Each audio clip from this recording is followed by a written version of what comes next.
Está no ar A Palavra é Tua, o podcast do Cindy Jorge. Hoje com um convidado muito especial, Luiz Adolfo Lino de Souza, jornalista, professor, ex-presidente da ARI, onde é atualmente vice-presidente do Conselho Deliberativo.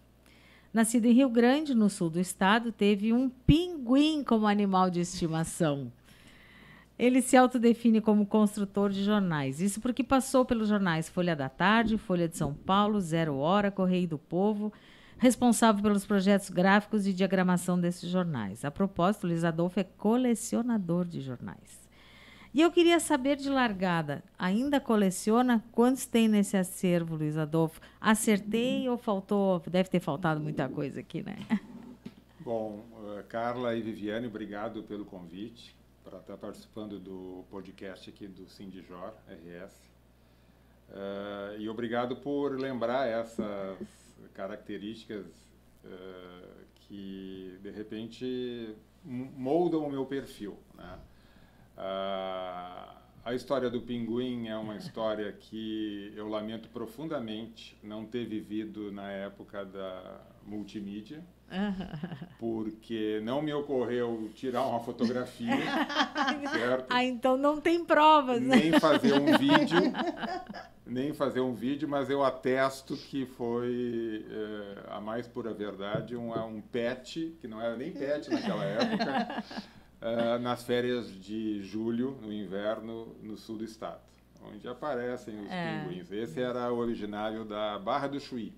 Olha só. E um pescador trouxe lá para o meu anfitrião, né? Eu tinha acho que uns 8 anos de idade, né? Um médico da cidade lá, sobrinho da minha avó, e eu fiquei os 30 dias abastecendo o pinguim lá com os peixes que o próprio pescador trazia, né? Mas não tem documentação. Há uns 3 anos atrás, um aluno meu colocou uma foto de ele caminhando com um pinguim na praia, né? E aí eu comentei com ele que essa é a minha grande lacuna, né? Mas eu tinha uma vantagem. Eu caminhava com o pinguim no centro da cidade, no meio das pessoas e tudo, né? Mas faltou aquela selfie. Faltou, né? 8 Isso anos. É cruel, né? Naquele tempo não tinha. Não tinha. Então, eu acho que realmente hoje a gente tem testemunhos muito melhores para as nossas memórias, né? As nossas aventuras. E sobre a coleção de jornais, eu tinha dado um tempo depois que eu saí do jornal, né? Já faz 8 anos que eu saí da Zero Hora, e eu fiz um detox de jornais, né? Impressos especialmente, não sites ou qualquer publicação digital, estou sempre acompanhando. Mas agora há pouco tempo eu fui ao Rio de Janeiro e aí não resisti, já peguei um Globo, já peguei um dia, era um dia seguinte à final do Campeonato Carioca, aí eu já queria ver o jornal e tudo. E dei uma escondida lá no jornal para ele não ir fora, né? Porque esse é o grande problema de quem coleciona, né? Sempre tem uma faxineira ou alguém zeloso pela casa. Isso. Aqui, ó. Né? Que dá um jeito de escapar. Ou forra o chão do carro quando limpa, ou bota pro cachorro. Mas eu sempre colecionei, né? E isso me ajudou muito no trabalho, porque era um benchmark, né? Era uma forma da gente estar atualizado, né? E depois, com as bancas virtuais, né, esse problema deixou de existir, né? Mas durante toda a minha vida, na Folha da Tarde, no Correio do Povo, na Zero Hora, as pessoas viajavam, iam fazer as suas coberturas e traziam jornais para mim, né? Depois os alunos passaram a trazer os jornais também, né? Porque eu dizia, quem sabe tu me traz. E aí, eu digo, então. Era assim, alguns intimados e outros traziam pela lembrança e tudo, né? Muito legal. O jornalismo, quando é que apareceu na tua vida? Porque inicialmente seria publicidade e propaganda, não é? Alguma coisa assim? E o jornalismo apareceu, se encaixou na tua vida? Como é que foi isso? Pois é, este é um papel importante dos testemunhos, né? Porque eu fiz publicidade no ensino médio, trabalhei como estagiário numa agência de publicidade, né?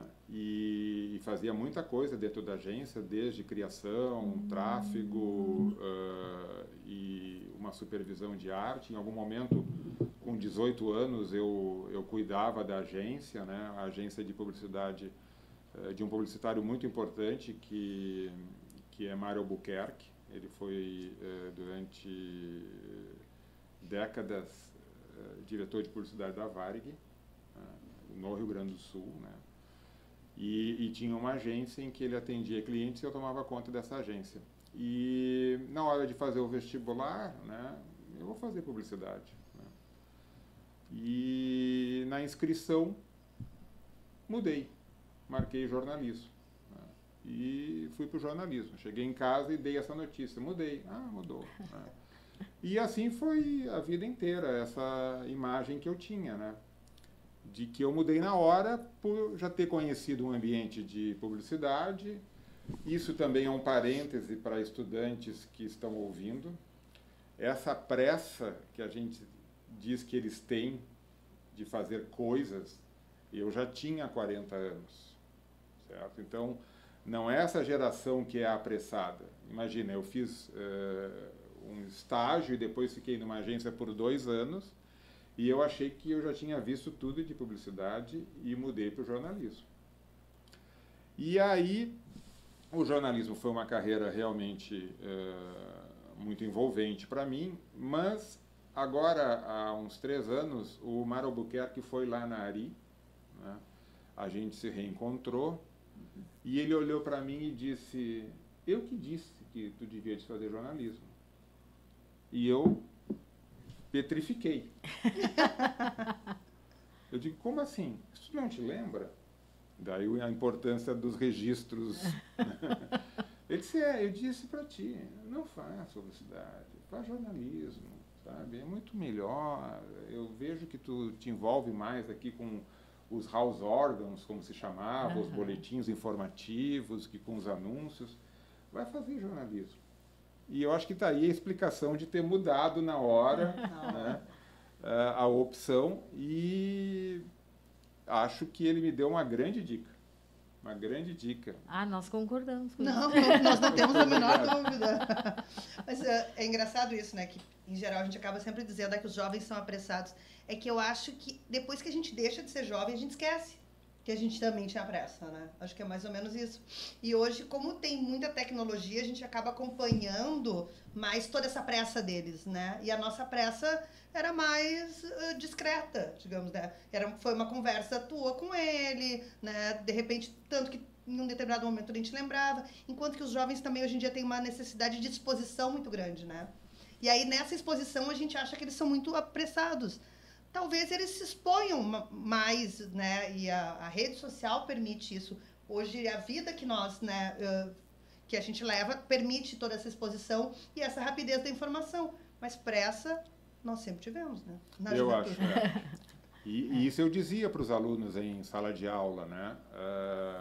Não achem que vocês estão sofrendo essa pressão também pela primeira vez, né? Essa pressão sempre existiu, né? E a gente vai fazendo a carreira da gente à medida em que as oportunidades vão aparecendo, e é fundamental, né, digamos assim, o apoio de um professor, o apoio de um colega mais experiente, ou mesmo de um conhecido que tu vai lá e bate na porta e outras portas se abrem. Exatamente. Né? Não desperdiçar oportunidades, né? Às vezes um pequeno contato de o que poderia ser um estágio muito pequeno, né? Pode se transformar numa grande oportunidade. Né? A verdade é essa. Às vezes a pessoa... Eu tenho uma situação minha bem pessoal, assim, que eu recebi uma proposta de estágio no segundo semestre da faculdade. E era assim, na assessoria de imprensa, Secretaria de Educação. E o meu sonho era trabalhar na televisão. Eu queria ir para a TV. Falei, bom, mas é o que tem, né? Fui. E naquela época, era do governo Colares, a Neuza Canabarro, tinha uma grande preocupação com programas para os estudantes feitos pela TVE. Em 3 semanas, eu estava na TVE, nesse grupo. Na renovação do meu estágio, eu já era estagiária da TVE. E de lá, eu sempre trabalhei em televisão há 25 anos. Então, assim, não era para... Parecia que não era para ser, né? Ah, vou ficar ali na assessoria de imprensa, mas eu não... Mas foi o que apareceu. Eu acho que a gente tem que realmente abraçar as oportunidades, né? E não ter medo, porque eu acho que não tem serviço, não tem trabalho pequeno, né? Acho que pequeno, às vezes, é a nossa... pequeno é o que a gente pode não evoluir, né? Porque senão a vida abre, as portas se abrem. E o professor Luiz Adolfo, ele começou quando? E até pouco tempo, né, Luiz Adolfo? Até o ano passado, eu acho, não foi? O professor também começou, Carla, com alguma coisa assim inesperada, mas que também faz parte, digamos, dessa evolução da gente, desse momento, assim, né? De a gente sentir que talvez possa contribuir mais. Eu nunca pensei em ser professor, mas o convite surgiu quando o Bendatti, Aníbal Bendatti, saiu da Famecos, né? Depois de ter se aposentado na URGS, né? Ele concomitantemente foi professor da URGS e da PUC de diagramação, e ele me convidou para dar aula, né? E eu substituí o Bendatti em 1989. E foi uma experiência que eu não tinha ideia do que seria, porque a gente continuava trabalhando ainda na redação, né? E eu fiz a sala de aula uma extensão da redação, né? Eu fiz a sala de aula, digamos assim, uma segunda jornada de trabalho que durou só 33 anos. Né? Eu fui aprendendo aos poucos, né? Mas eu tive total liberdade por parte da faculdade, né? Consegui conciliar perfeitamente os horários, e foram inacreditáveis 27 anos em que eu de manhã estava na PUC e tarde e noite eu estava na Zero Hora. Inacreditáveis 27 anos, e que eu acho que para mim foi uma experiência pessoal muito enriquecedora, né? A cada semestre eu ia aprendendo, os colegas vinham falando coisas para mim, tinham alunos que precisavam de repente de ajuda e eu ia entendendo, sabe? E aí eu comecei a não ser simplesmente um profissional de jornalismo dentro da faculdade. Aí realmente eu comecei a ser mais professor mesmo. E eu acho que desses 33 anos, tranquilamente, os últimos 15 anos, eu fui mais professor. A gente conversou sobre essa questão de oportunidades, a gente procurava entender o aluno, né? Esses anos todos eu dividi quase todas as cadeiras com o Schroeder, né? Eu e o Schroeder dávamos aula praticamente 2 ou 3 vezes na semana, né? Juntos, né? Numa tabelinha assim, perfeita, nós nos entendíamos muito bem, né? O Schroeder foi um super parceiro, e eu acho que também eu aprendi muito com o Schroeder nessa questão, né? Porque o Schroeder muito compreensivo, sabe, um cara com uma visão de mundo muito importante, e a gente foi se complementando, a gente foi, na verdade, parceria, né? jogando em dupla. E aí eu virei mais professor, certo? Porque talvez aí eu também já estava como é que eu vou dizer, me desligando do jornal, pelo menos mentalmente, né? E eu acho que esses últimos anos foram os melhores meus como professor. Uma pena que veio a pandemia, mas eu aprendi muito na pandemia. Essa era a minha pergunta agora. Como foi se reinventar, né? Porque nós nós dormimos e acordamos com um mundo completamente diferente, né? E isso foi da mesma forma nas escolas, nas universidades, como foi enquanto professor readequar toda essa questão, né? As aulas online, buscar esse interesse dos alunos, que às vezes buscar dentro de sala de aula já é difícil, né? Com esse distanciamento, mais ainda. Como foi se reinventar depois de 30 anos? Eu não vou dizer que foi fácil, porque realmente não foi. Mas era uma coisa mais ou menos que eu conhecia, sabe? E a gente discutia muito, eu e o Schroeder, essa questão do novo. Eu sempre fui um porta-voz do novo, porque eu sempre mudei os jornais. Eu sempre chegava nas redações e dizia, pessoal, nós vamos fazer uma reforma gráfica editorial do jornal, nós precisamos de todo mundo e a gente precisa de um novo jornal para daqui a tanto tempo, para as novas tendências. Então, eu sempre fui essa figura que chegava na redação trazendo o novo e fazia mudanças muito bruscas, inclusive impactando muito as pessoas, que estavam lá no seu dia a dia e chegava, sabe, o fulano, eu tinha poder, eu tinha conhecimento e a gente construía junto, mas era um impacto, né? Nessa questão da pandemia, eu incorporei essa coisa do novo, vamos fazer o novo, né? E foi um desafio que eu acho que as pessoas que recebiam as tendências minhas sentiam, né? E eu aí, dentro dessa ideia, em 2 semanas eu pesquisei, eu fiz aulas novas, eu abri conta no YouTube, sabe? E acho que trabalhei muito, como todos os professores, mas foi uma coisa mais ou menos dentro dessa linha, assim, de que era um desafio que eu acho que outras pessoas tiveram e eu agora estava do outro lado do balcão. E eu tinha que fazer esse desafio, né? E aí eu até acabei gostando, né? A gente recebeu instruções para fazer uma aula de 1 hora, 1h30, e eu às vezes passava disso, dava tempo para os alunos fazer os trabalhos, sabe? Não mudei muita coisa do conteúdo, apenas estendi o prazo, certo? Então, o que era para entregar na semana seguinte passou a ser entregue daqui a 2, 3 semanas. Não entregou também. Se fizer até o dia tal, está tudo bem, né? E eu acho que foi uma experiência muito boa. Foi tão boa que eu achei que eu ia continuar na faculdade. E eu continuei, né? Nós ficamos 20 inteiro, 21 também, 4 semestres, dando aula remota, né? Nunca pisei mais na faculdade.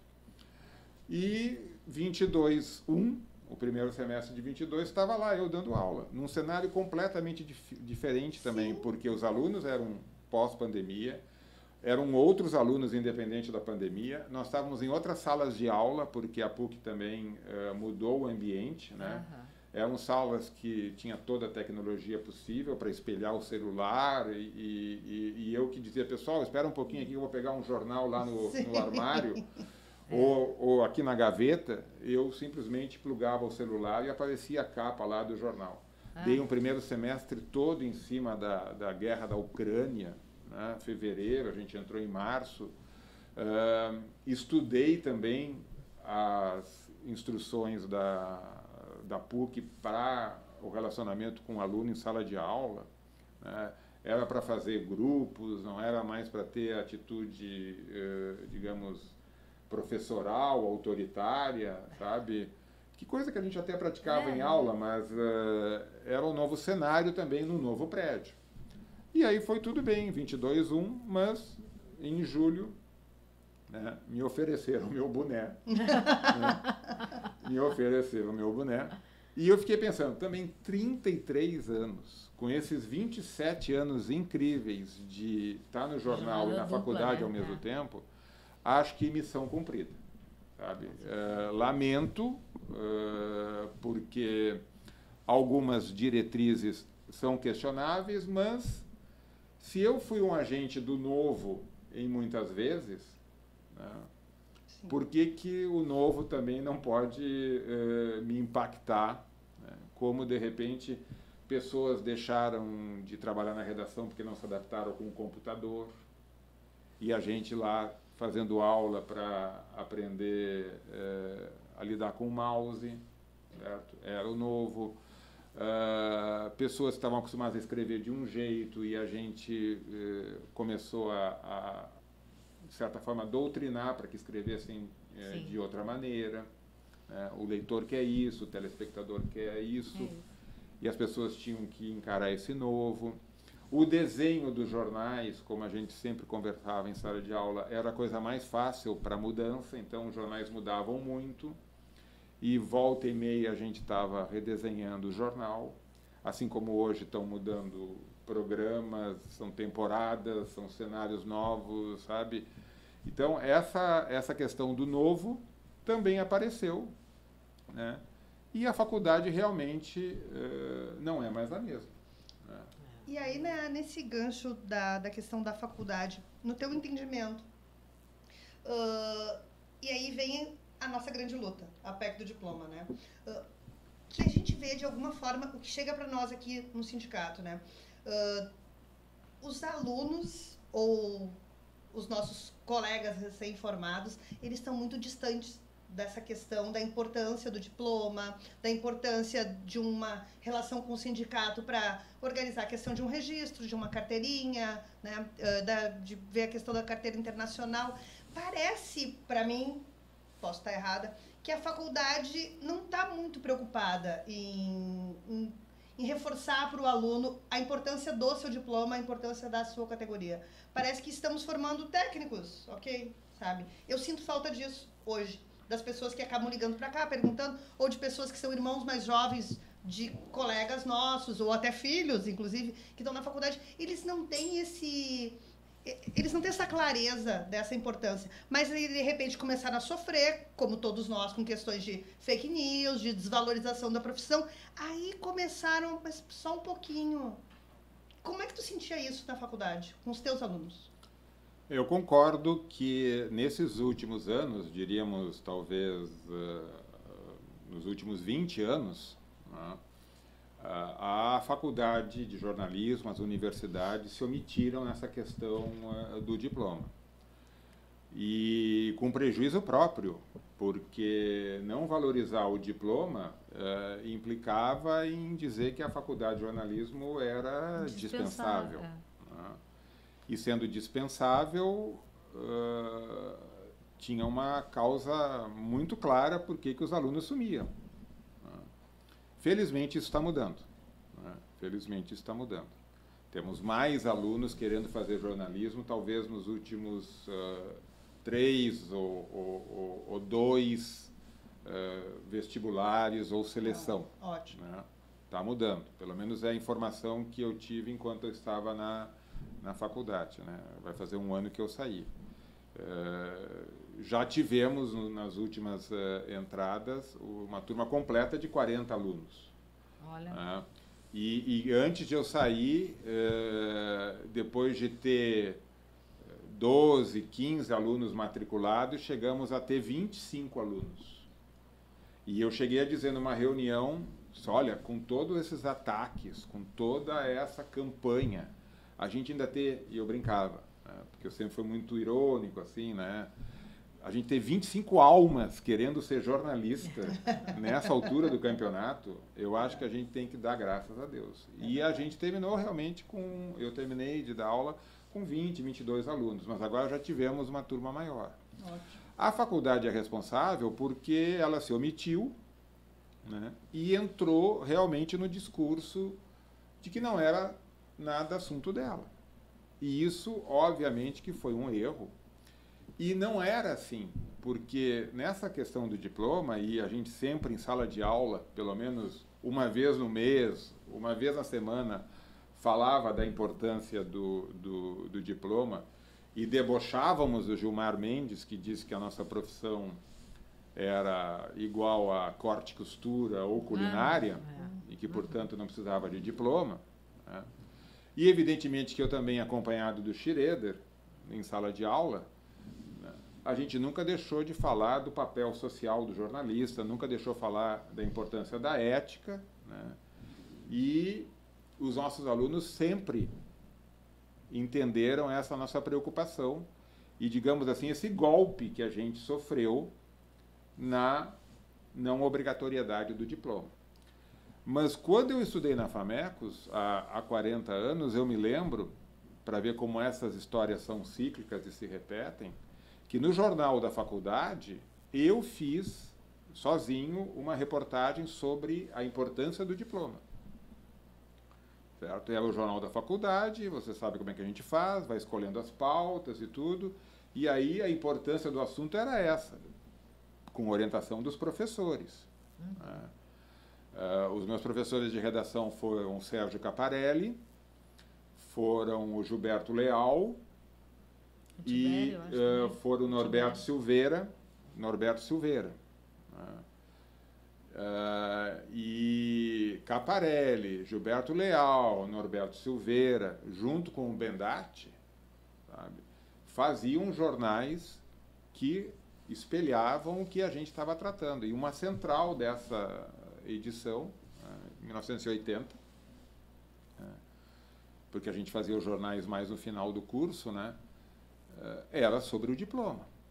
Então, o papel do professor é muito importante, assim como das entidades de classe, dos sindicatos, sim, porque foi um golpe, né, arquitetado pelas empresas de rádio e televisão, as grandes potências, né, e que usaram a Folha de São Paulo.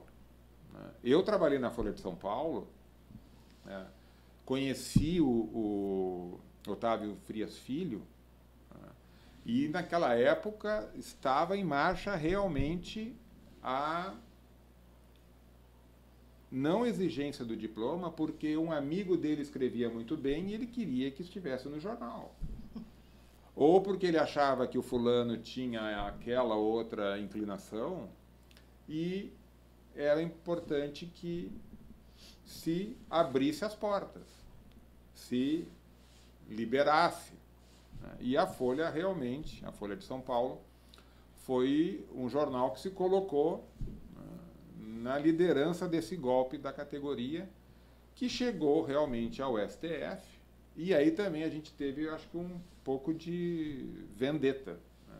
Teve a vingança, porque o jornalismo realmente nunca foi, né, para contemporizar, nunca foi, sim, para, né, amenizar. O jornalismo foi sempre uma profissão que tinha que ter a crítica, que tinha que ter o questionamento e também, né, uma pluralidade que, de certa forma, não agradava às empresas. Né? O rádio e a televisão, com a história da concessão, realmente é um absurdo o que fizeram. Né? Porque uma concessão pública, né, um serviço público, tinha que zelar pela responsabilidade, pelo papel social do jornalista qualificado, com certificação de universidades e faculdades. O jornal, até a gente sabe que o jornal, né, é um negócio privado e que os donos dos jornais defendem os seus interesses desde o século XIX. Sim. O problema realmente é de quem está trabalhando lá, se serve ou se não serve, até quando essa relação é construtiva, né? Ou não. Ou não. Mas o rádio e a televisão orquestraram esse golpe e as faculdades ficaram omissas, né? E sobrou para as entidades, para os sindicatos, para as federações, né, esse trabalho que também teve a oposição dos políticos. Né? E sofreu um revés na reforma trabalhista também, né? Os sindicatos sofreram um revés terrível. Né? Então, esse ataque por parte da política, por parte das empresas, e com a omissão de vários setores da sociedade, acho que agora pode ser revertido. Sim. Mas, voltando ao teu comentário, eu acho que no passado nós debatíamos mais essas questões em sala de aula, porque nós tínhamos professores com uma bagagem maior, com professores que passaram por períodos difíceis e foram responsáveis pela construção dessa legislação. Sim. Certo? Vocês viram os nomes das pessoas que eu citei que eram professores de redação. Sim. Certo? Mas a gente poderia falar isso de professores de televisão, professores de rádio, certo? Professores de diferentes áreas que tinham realmente passado por momentos difíceis e sabiam valorizar.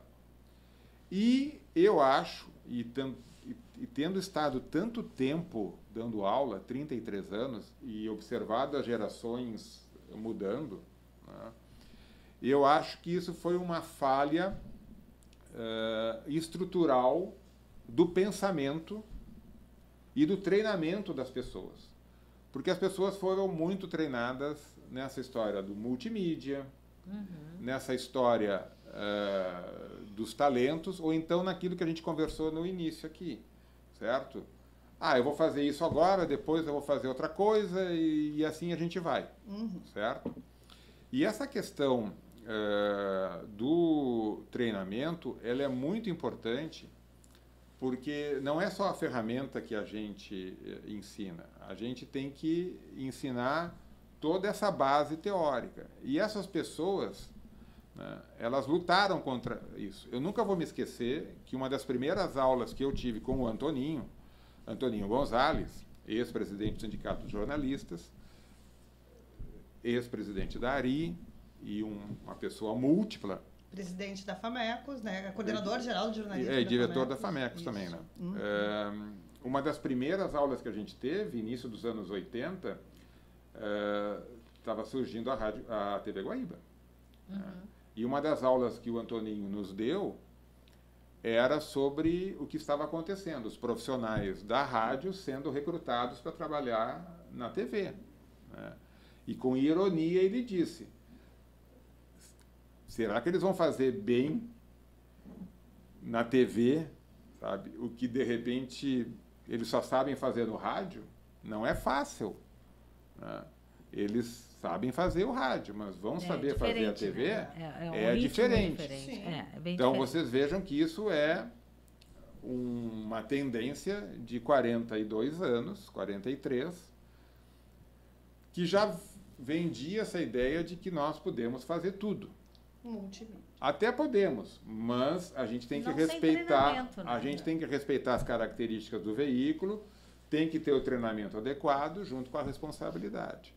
Hoje em dia eu vejo os alunos muito preocupados também com a questão de colocação no mercado, né? Eles querem ter oportunidade, embora esteja muito mais fácil em função das várias ferramentas, das plataformas, mas para a gente ter essa conscientização, eu acho que a gente precisa dos professores, precisa de debates, precisa de motivação através de encontros, seminários, congressos, para que a gente tenha essa questão levantada.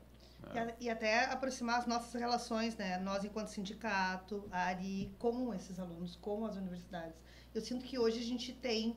Claro que nós também estamos vindo de uma questão de pandemia, né? Que 2 anos que ninguém saiu de casa, os alunos tinham aula online, mas eu sinto dificuldade da gente conseguir colocar o pé de novo na universidade. Nós, enquanto profissionais, que hoje em dia, né, estamos do outro lado, nós aqui no sindicato, ainda como conselheiro da ARI, porque eu sinto que esses alunos, eles estão muito distantes de tudo isso, né?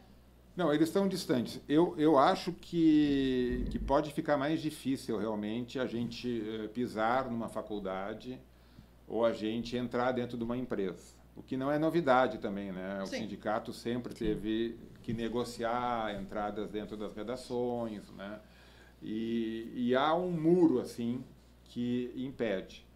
Mas o que talvez resolva isso é a gente atraí-los, sabe? Porque se a gente trouxer trouxer eles para dentro do sindicato ou para a associação ou fazer um encontro fora, eu acho que a gente tem possibilidade de introduzir, sabe, esses conceitos, essa preocupação ética, né, que é tocada na faculdade, que é falada nas empresas, mas é uma coisa meio burocrática. Sim.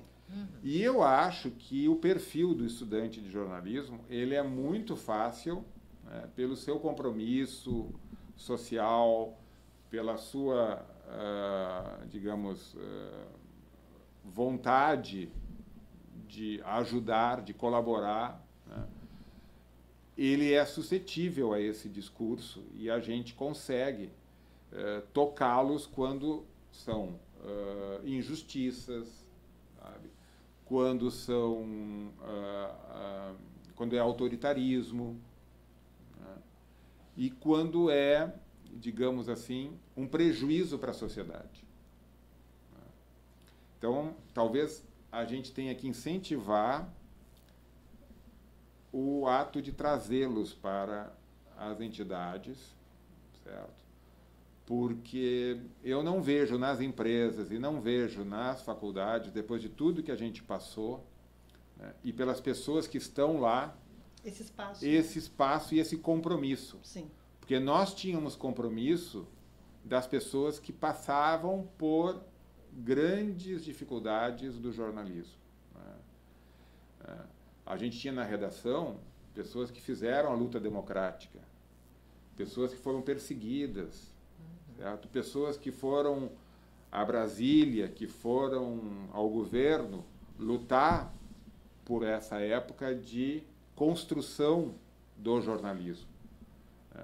São profissionais que estavam nos anos 50, nos anos 60, ingressando no mercado, né? E que passaram a exercer a plenitude nos anos 70 e passaram o bastão para outros nos anos 80. Então, é diferente mesmo. Sim. Sabe? Por isso que essas pessoas foram tão marcantes na história do jornalismo. E a gente vai citar nomes na própria Folha de São Paulo, no Jornal do Brasil, né? Cláudio Abramo, Clóvis Rossi, Alberto Dines, aqui no Rio Grande do Sul, o Alberto André, o Antoninho Gonzalez, o João Souza, o Aveline, certo? João Aveline. Pessoas que estavam nas redações, o Pilavares, Carlos Bastos também. o Carlos Bastos, sabe? São pessoas que viveram os anos 50, viveram os anos 60 e tinham um posicionamento, tinham uma mensagem, né, que eu acho que todo esse sistema não colaborou e o interesse mesmo era desregulamentar. Uhum. E, inclusive, quando falasse do jornalismo de qualidade, com formação e tudo, sempre eu acabo linkando o jornalismo de qualidade, ou melhor, a falta dele, com as fake news.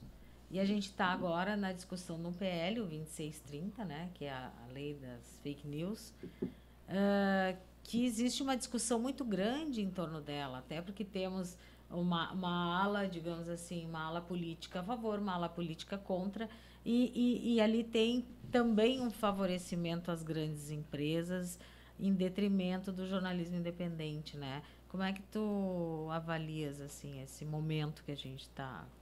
Essa questão do projeto de lei é mais do mesmo, né? Na medida em que há uma exclusão do trabalho do jornalista, dessa remuneração, né? E há só o pedaço da empresa. Né? E eu acho que não é surpreendente. É, novamente, uma exploração do trabalho do jornalista e uma ideia de um ganha mais em cima do trabalho de quem realmente faz a diferença. Então, a luta é maior ainda porque passa a ser uma injustiça. Por que não remunerar também o trabalho do jornalista, né? Então, a gente teve a questão do exercício da profissão, né? A ideia de que toda e qualquer pessoa poderia exercer o jornalismo, confundindo o jornalismo com simples opinião. Então, como a gente brinca, opinólogo, opinioísta, sabe? O palpiteiro se considerou jornalista por interesses bem específicos. Sim. E agora tem essa questão, além da formação, da remuneração. Então, é mais um esquecimento, entre aspas, né, do real papel do jornalismo. As empresas querendo o seu pedaço e depois a gente conversa com os jornalistas. Eu, felizmente, nunca participei de nenhuma negociação salarial, mas eu imagino que esse PL, né, reproduz a realidade de uma mesa de negociação, sabe? Sim. Né? As últimas Tudo para 3, nós, menos eu para participei vocês, das últimas né? 3, realmente Uma boa assim, a gente definição. fica com uma peninha, né, dos donos de empresa grandes, porque eles estão na miséria. Ironia, eu acho modo que- ironia, né? É. Óbvio. Modo ironia. E eu acho que as coisas realmente são muito repetitivas, no mínimo nesses últimos 60 anos, 70 anos. Né? O Sindicato do Jornalista completou 80. 80 anos, né? Então a gente pode dizer que são 80 anos de luta. Sim. Né? A ARI vai para 88, né? Vai fazer 90 em 2025. Então, essas pessoas, né, os diretores do sindicato, né, os diretores da ARI ou de outras entidades que, ora, estavam defendendo as mesmas ideias, né, não vão se surpreender do que está se fazendo agora com um PL que novamente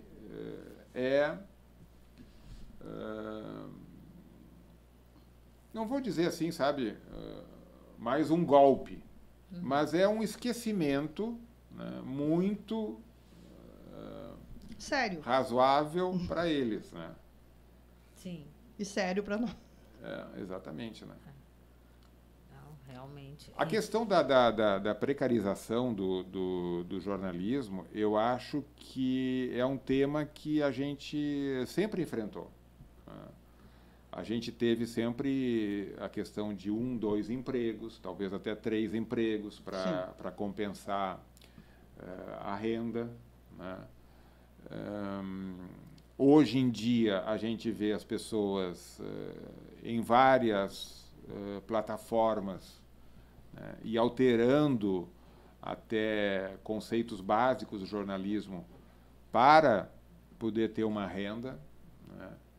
Mas eu ainda sou otimista, porque eu acho que essa gurizada que está nas faculdades, né, bem orientados, eles têm o principal, que é essa consciência social sobre o papel do jornalismo. Claro que numa turma de 15 ou de 20, sabe, a gente não tem todos com essa preocupação. Mas aqueles que têm a preocupação, a gente vê hoje, sabe, no microfone da TV, no microfone da rádio, fazendo matérias importantes. Sim. Certo? E eu acho que o público cobra isso, sabe? O público cobra a televisão ali no bairro, cobrando as autoridades, e eles veem no jornalista o que o jornalista é, um canal. Um canal, Né? exatamente. É a nossa mediador. função social, né, Adolfo? A função social do jornalismo é essa, né? De trabalhar pela sociedade também, dar voz a quem não tem, né? Tentar, digamos, chamar atenção para um problema que as autoridades não estão enxergando. Né? E nesses últimos 6 anos, né, que nós pegamos o último governo e o finalzinho do governo Dilma, que virou governo Temer, nós sofremos um pouco mais, eu diria, né, com tudo isso, com a maneira que nós conseguimos nos posicionar a título de informação e que chegou nos últimos 4 anos onde nós éramos agredidos, não apenas verbalmente, como fisicamente. E aí eu senti um pouco que até algumas pessoas de alguns veículos de comunicação que já estão com a sua vida resolvida, digamos, né, com aquela sensação que está tudo bem, começaram a se movimentar de uma maneira diferente, porque tu começa a ver os teus pares sendo agredidos, sendo estimulados por uma fatia da sociedade, por um presidente na época, que além de desvalorizar o jornalista, era agressivo nas coletivas, gritava. Legitimava essa agressão da sociedade. Os seguranças eram extremamente truculentos. E eu acho que isso, embora tenha sido muito ruim, muito negativo, eu acho que isso fez mexer um pouquinho com quem estava muito acomodado, né? E fazer, não, só um pouquinho, isso realmente não pode acontecer. E aí eu comecei a ver uma movimentação de pessoas do meu relacionamento, de pessoas que a gente acompanha na TV, que vê que as pessoas mudaram a maneira de se posicionar, né? Buscando isso, quem nós somos, qual é o nosso papel na sociedade, né? E nós não podemos ser tratados dessa forma. Nesse aspecto, eu vi nesses últimos anos, digamos, esses 4 anos de sombra, mais os 2 do Temer, eu senti nos alunos na faculdade que o tiro estava saindo pela culatra, porque isso realmente foi mobilizador, e a gente viu alunos cobrindo em aulas de laboratório, indo para a rua e se preocupando realmente com o que acontece nos bairros mais carentes, se preocupando com o que acontece em projetos com relação ao ambiente, sabe? A questão do clima, as questões comportamentais, né? O machismo, o racismo, o preconceito com minorias. As pautas todas são essas. Eu me lembro agora, nesse momento aqui, da entrega do Prêmio Ari do ano passado, que eu criei o prêmio universitário dentro do Prêmio Ari, acho que foi em 2015. Vamos criar um prêmio universitário que tem muita produção. As pautas, sabe, eram pautas que provavelmente algumas autoridades ali ficavam constrangidas, sabe, da questão incisiva, necessária, né, e absolutamente indispensável de matérias sobre saúde, de matérias dos alunos, feitos no jornal da faculdade, no site da faculdade ou até no Instagram, né, porque hoje muitos alunos estão fazendo matérias no Instagram na faculdade, né. E eram pautas absolutamente relevantes, é só a gente olhar a lista dos temas dessa premiação do Prêmio Ari 2022. Então, está dando errado. Está dando errado, está virando, porque realmente houve um excesso. Sim. Nos anos 80, nos anos 90, a gente conhecia a posição de apresentadores de televisão, conhecia a posição de apresentadores de rádio, depois até manifestaram claramente, até se candidatando, se filiando a partidos, sim, e tudo. Só que tinha o ponto e o contraponto no programa de rádio, no programa de televisão, certo? Podia, de repente, ter um viés? Podia, mas tinha uma presença ali do contraditório, certo? Os dois lados. Que é absolutamente necessário, né? Se a gente ouvia um deputado contra o PL das fake news às 2 horas, às 2h30 estava o favorável ao PL ali na rádio. Exato. Se ele não ouvia, ele tinha a obrigação de, no outro dia, abrir o programa com o cara que ele não ouviu no dia anterior. E até dizer, ontem nós ouvimos o fulano. Sim. Tinha um programa na televisão que era Os Guerrilheiros da Notícia, do Flávio Alcaraz Gomes, conhecido e respeitado jornalista e radialista, que ele tinha representantes de lados opostos, fosse num projeto de lei ou fosse numa questão comportamental. Certo? E isso acabou em algumas rádios, acabou em algumas televisões, e acredito que está fortalecendo a democracia. Está fortalecendo a democracia porque, se não tem o apoio do governo, né, esse discurso se esvazia, se revela mais parcial e cruel, né? Eu acho que mais que tudo. E, em alguns casos, dependendo do que eles estão defendendo, é uma crueldade, né? Então, a gente teve uma involução que, claro, é uma obviedade aqui falar que é uma questão mundial, né? Eu acredito que essa onda, digamos assim, de parcialidade, hoje, nos alunos de jornalismo, no público em geral, ela vai ser revertida. Porque está muito claro os interesses, né, e a falta de compromisso com o público. Isso está muito evidente.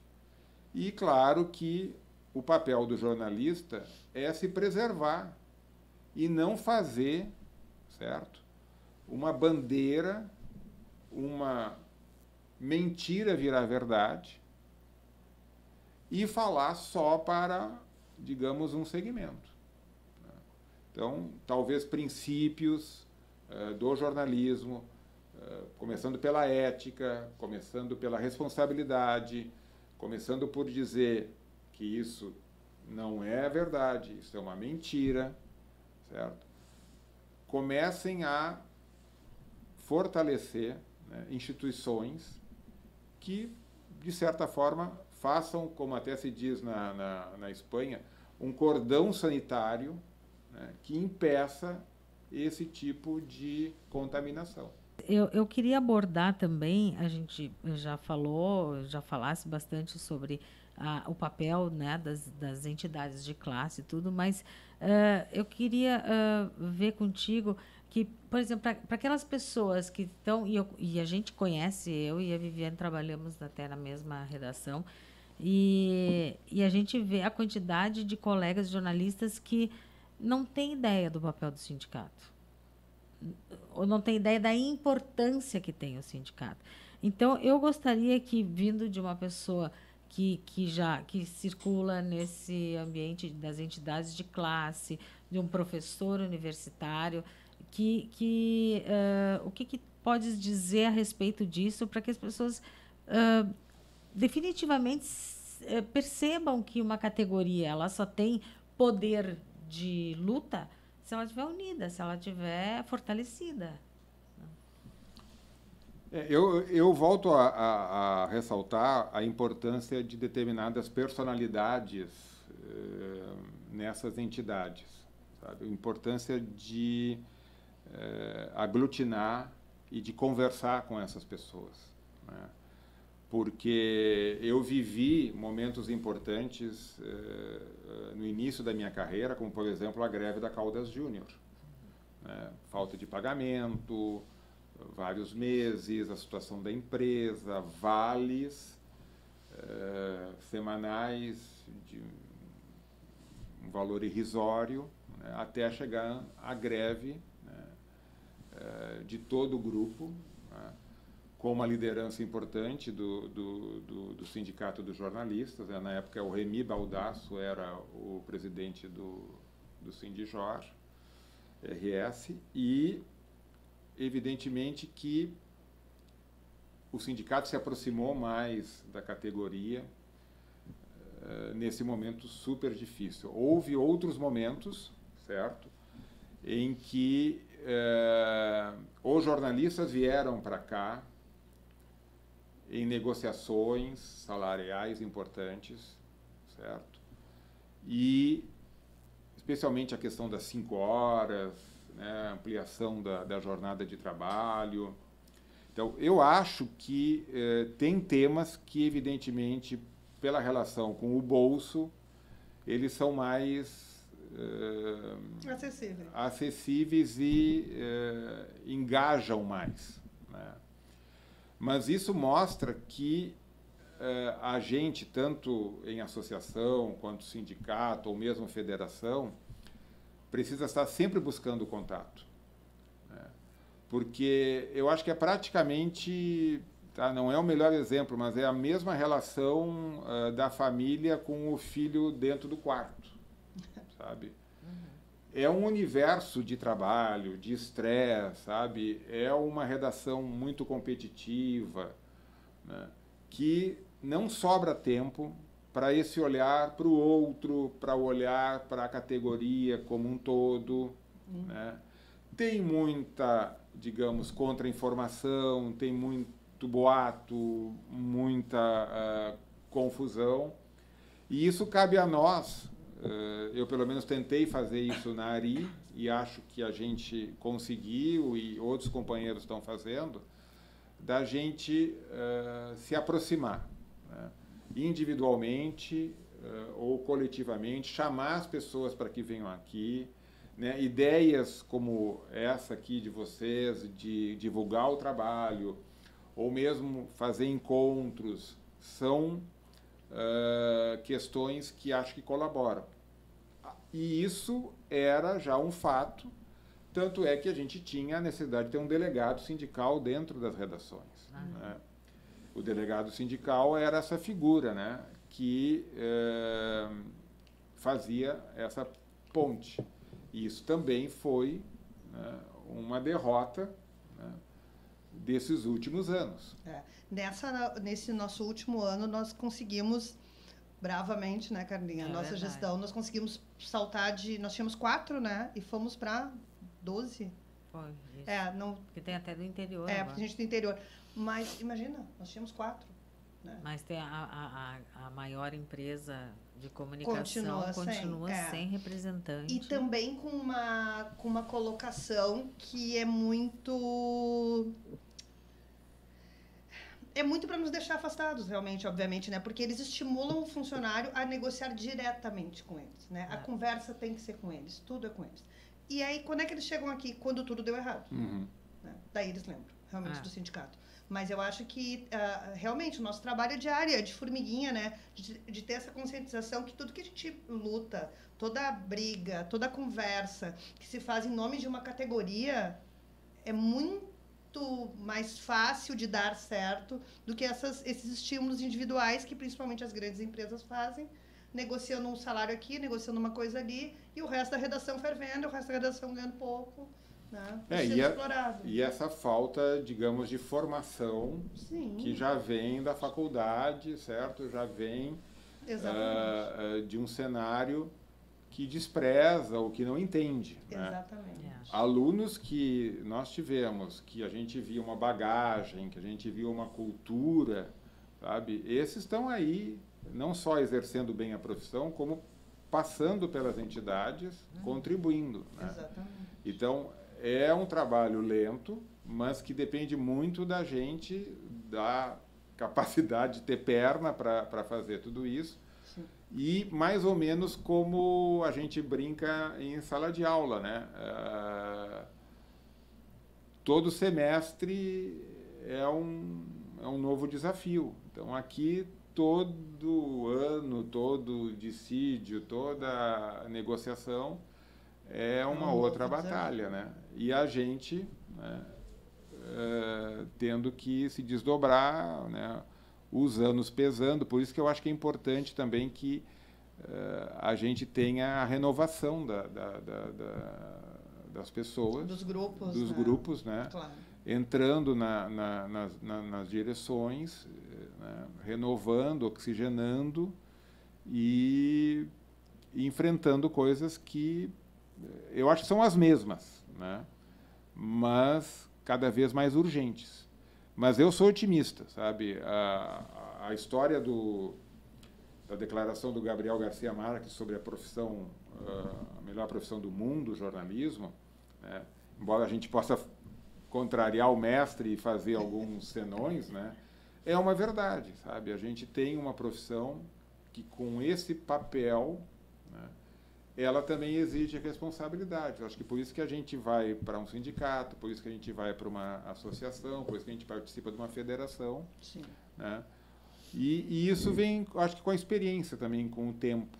Né? Vem com o tempo. A gente não tem diretorias do sindicato naquela fase em que os profissionais estão buscando o seu posto, né? Estão lutando assim, para a sobrevivência, né? A gente Sim. tem depois de um certo momento. Sim, sim. Então a proximidade, sabe? Estamos aqui, hoje divulgando, né? Cada vez mais. É o podcast, é o seminário, é o encontro, né? E acho que buscando até com a mão, né? Pegando pela mão, é a saída. E as pessoas que participam, elas sempre saem com uma sensação de dever cumprido, porque eu acho que dentro do jornalista, né, tem esse compromisso com a sociedade. Por mais, sabe, desviado que seja o trabalho, se ele for realmente uma pessoa que teve uma excelente formação, que passou por uma faculdade, que conquistou um diploma, que conviveu com pessoas como a gente conviveu, que a gente citou aqui, eu acho que ele não vai se negar a dar sua contribuição. Mas é uma luta realmente diária. Ninguém melhor do que vocês para atestar isso. Nossa. A gente só tem a agradecer, Luiz Adolfo, o